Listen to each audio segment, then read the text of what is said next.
مکہ کو فتح کرنے کے بعد مسلمان عرب کے سب سے طاقتور فورس بن گئے، لیکن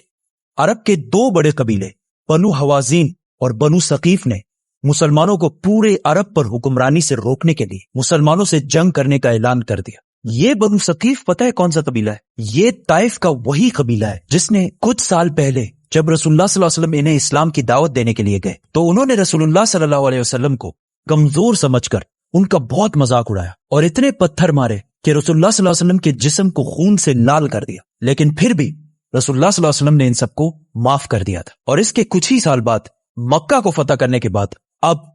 حالات بالکل بدل چکے تھے اور رسول اللہ صلی اللہ علیہ وسلم پورے عرب سے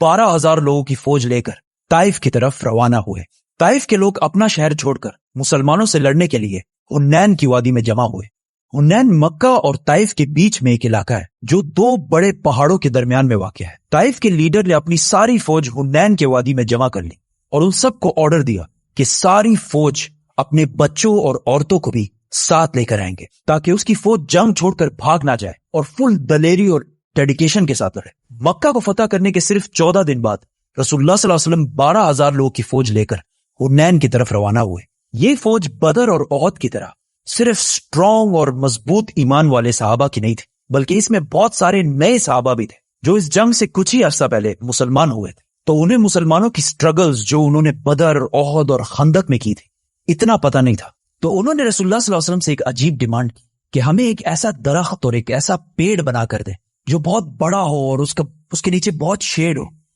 مطلب آپ تو نبی ہیں، اب تو کچھ بھی کر سکتے۔ تو رسول اللہ صلی اللہ علیہ وسلم نے انہیں کہا کہ اب تم مجھ سے وہی ڈیمانڈز کر رہے ہو جو بنی اسرائیل نے موسیٰ علیہ السلام سے کی تھی، یقیناً تم لوگ انتہائی جاہل ہو۔ پھر کچھ اور نئے مسلمان کہنے لگے کہ ہمارے نمبرز تو بہت زیادہ ہیں، 12,000 ہیں، ہم تو آرام سے جنگ جیت جائیں، جس پر رسول اللہ صلی اللہ علیہ وسلم کو بہت غصہ آیا کیونکہ یہ نئے مسلمان اللہ سے زیادہ اپنے نمبرز پر یقین کرنے لگے تھے۔ مسلمان حنین کے دو پہاڑوں کے درمیان صبح ہونے سے کچھ ہی دیر پہلے اندھیرے میں پہنچے۔ جیسے ہی مسلمان اسے کراس کرنے لگے تو پہاڑوں سے بہت سارے تیر اور پتھر برسنے لگے اور اتنے پریسائز طریقے سے کہ کچھ ہی دیر میں بہت سارے صحابہ شہید ہونے لگے اور ان سب سے بچنے کا کوئی طریقہ بھی نہیں تھا۔ تو مسلمان وہاں سے واپس مکہ کی طرف بھاگنے لگے۔ یہ دیکھ کر دشمن کی مین فوج نے مسلمانوں پر فل فلیج حملہ کر دی اور مسلمانوں کی آلموسٹ پوری فوج 12,000 لوگ جنگ چھوڑ کر بھاگنے لگے۔ ایسا لگ رہا تھا کہ مسلمان کلیئرلی یہ جنگ ہار چکے۔ طائف والے بہت خوشی اور جوش کے ساتھ بہت تیزی سے آگے بڑھنے لگے کیونکہ انہوں نے دیکھا کہ ساری فوج بھاگ رہی ہے، لیکن جیسے ہی ڈسٹ تھوڑی کلیئر ہوئی انہوں نے دیکھا کہ رسول اللہ صلی اللہ علیہ وسلم اپنے کچھ ساتھیوں کے ساتھ ایک قدم بھی پیچھے نہیں ہٹ رہے، تو وہ سارے سیدھا رسول اللہ صلی اللہ علیہ وسلم کی طرف بڑھے۔ رسول اللہ صلی اللہ علیہ وسلم بھی پیچھے ہٹنے کے بجائے اکیلے دشمن کی طرف بڑھنے لگے اور زور زور سے کہنے لگے، میں ہوں محمد، عبداللہ کا بیٹا اور اللہ کا رسول۔ اس پر رسول اللہ صلی اللہ علیہ وسلم کے چچا عباس رضی اللہ تعالیٰ عنہ نے رسول اللہ صلی اللہ علیہ وسلم کے اونٹ کو زبردستی روکنے کی کوشش کی، تو رسول اللہ صلی اللہ علیہ وسلم اپنے اونٹ سے نیچے اترے اور دوبارہ دشمن کی طرف بڑھنے لگے۔ یہ دیکھ کر حضرت عباس رضی اللہ تعالیٰ عنہ زور زور سے اپنی فوج کو بلانے لگے کہ کہاں جا رہے ہو اللہ کے رسول کو چھوڑ کر، جس پر آہستہ آہستہ پوری فوج کو احساس ہونے لگا کہ اگر آج انہوں نے یہ جنگ چھوڑ دی تو رسول اللہ صلی اللہ علیہ وسلم کی جان کو بھی خطرہ ہو سکتا ہے، کیونکہ رسول اللہ صلی اللہ علیہ وسلم جنگ سے ایک قدم بھی پیچھے نہیں ہٹا رہے تھے۔ رسول اللہ صلی اللہ علیہ وسلم کا یہ جذبہ اور اللہ پر یقین دیکھ کر آہستہ آہستہ پوری فوج جنگ میں واپس آنے لگی اور مسلمانوں کی پوزیشن جنگ میں دوبارہ سٹرونگ ہونے لگی اور کچھ ہی دیر میں پورے 12,000 مسلمان واپس جنگ میں آئے اور دشمنوں پر ٹوٹ پڑے اور طائف والے جنگ چھوڑ کر ہر طرف بھاگنے لگے اور مسلمانوں نے ان کا پیچھا کرنا شروع کیا۔ مسلمانوں کو اس جنگ سے بہت فائدہ ہو، 6,000 قیدی اور 24,000 کیملز اور gold and silver what ever. آخر مسلمان ان کا پیچھا کرتے کرتے طائف کے قلعے کے پاس پہنچ گئے، لیکن طائف والوں نے پہلے ہی 1 سال کا خوراک اندر جمع کر کے اپنے آپ کو قلعے میں سیکیور کر لیا تھا۔ مسلمانوں کے بہت کوشش کے باوجود بھی یہ قلعہ فتح نہ ہو سکا، جس کی وجہ سے مسلمانوں نے یہاں پر بہت دن گزارے۔ خالد بن ولید رضی اللہ تعالیٰ عنہ ہر دن قلعے کے سامنے جاتے اور ان کو زور زور سے لڑنے کے لیے چیلنج کرتے، لیکن ایک بندہ بھی ڈر سے باہر نہیں نکلتا۔ ایک دن رسول اللہ صلی اللہ علیہ وسلم نے اعلان کیا کہ طائف میں جتنے بھی غلام ہیں اگر وہ ان کو چھوڑ کر مسلمانوں کو جوائن کر لیں تو وہ انہیں آزاد کر دیں، جس کی وجہ سے آہستہ آہستہ بہت سارے غلام طائف سے مسلمانوں کی طرف آنے لگے۔ آخر رسول اللہ صلی اللہ علیہ وسلم نے فیصلہ کیا کہ اب ان پر اور ٹائم ضائع کرنے کا کوئی فائدہ نہیں، کیونکہ یہ اب مسلمانوں کا کچھ بھی نہیں بگاڑ سکتے۔ تو مسلمان وہاں سے واپس مکہ کی طرف روانہ ہو۔ جانے سے پہلے کچھ مسلمانوں نے رسول اللہ صلی اللہ علیہ وسلم سے کہا ویسے بھی ہم واپس جا رہے ہیں، ایٹ لیسٹ ان کے لیے کوئی بددعا تو کرے۔ تو رسول اللہ صلی اللہ علیہ وسلم نے اپنے ہاتھ اٹھائے اور اللہ سے دعا کی کہ اے اللہ، طائف والوں کو میرے پاس مسلمان بنا کر لیا۔ مسلمان واپس آخر مکہ پہنچ گئے۔ اب یہاں مدینہ والوں کو لگ رہا تھا کہ اب رسول اللہ صلی اللہ علیہ وسلم اپنے نیٹو شہر مکہ کو کیپٹل بنائیں گے اور مدینہ والوں کو ہمیشہ کے لیے چھوڑ دیں گے۔ اس جنگ میں جتنا مال مسلمانوں کے ہاتھ آیا تھا اس میں سے بہت بڑا حصہ رسول اللہ صلی اللہ علیہ وسلم نے مکہ والوں کو دے دیا، جو ابھی کچھ ہی دن پہلے مسلمان ہوئے تھے، جس میں 100 اونٹ رسول اللہ صلی اللہ علیہ وسلم نے ابو سفیان کو بھی دیے۔ اور اس سے صرف 1 مہینہ پہلے ابو سفیان مسلمانوں کا سب سے بڑا دشمن سمجھا جاتا۔ جب انہیں 100 اونٹ ملے تو انہوں نے کہا یا رسول اللہ، میرا بیٹا یزید، تو رسول اللہ صلی اللہ علیہ وسلم نے انہیں بھی 100 اونٹ دی۔ تو انہوں نے کہا یا رسول اللہ، میرا بیٹا معاویہ، تو انہیں بھی 100 اونٹ دیے گئے، جس پر مدینہ والوں کو یہ بات بہت عجیب، اور ان میں سے ایک نے یہ تک کہا کہ ہماری تلواروں سے ان مکہ والوں کا خون ابھی تک ٹپک رہا ہے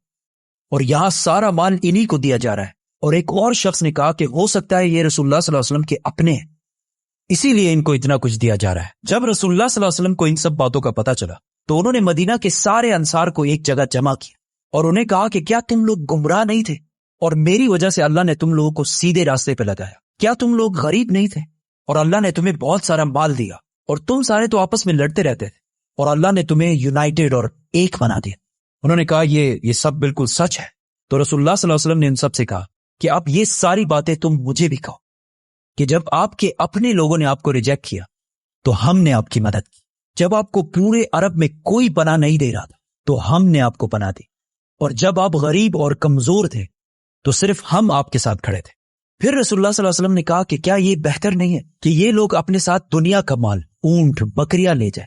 اور تم اپنے ساتھ اللہ کے رسول کو لے جاؤ؟ اور رسول اللہ صلی اللہ علیہ وسلم نے مدینہ والوں کے لیے دعا کی کہ اے اللہ، مدینہ والوں پر رحم فرما اور ان کے بچوں پر رحم فرما اور ان کے بچوں کے بچوں پر بھی رحم فرما۔ یہ سب سن کر مدینہ کے انصار بہت خوش ہوئے، اور اس کے کچھ ہی دن بعد رسول اللہ صلی اللہ علیہ وسلم واپس اپنے کیپٹل مدینہ چلے گئے۔ اور یہ بہت بڑی بات تھی، کیونکہ اگر مدینہ کے انصار صرف اونٹوں اور بکریوں کی ڈیمانڈ کرتے اور رسول اللہ صلی اللہ علیہ وسلم مدینہ کو چھوڑ کر مکہ میں آباد ہو جاتے تو آج تک جتنے بھی لوگ حج کرنے جاتے ہیں وہ صرف مکہ ہی وزٹ کرتے، کیونکہ کعبہ اور روضہ رسول دونوں مکہ میں ہوتے، تو مدینہ جانے کی کوئی ضرورت نہیں ہوتی۔ لیکن پچھلے 1400 سال سے مدینہ کی پوری اکانومی صرف اس بات سے چلتی ہے کہ وہاں رسول اللہ صلی اللہ علیہ وسلم کا روزہ مبارک ہے، جس سے ہر سال لاکھوں لوگ پوری دنیا سے مدینہ کی طرف جاتے ہیں، اور مدینہ والے بلینز آف ڈالرز کماتے ہیں۔ رسول اللہ صلی اللہ علیہ وسلم نے مدینہ والوں کی اولاد کے لیے جو دعا مانگی تھی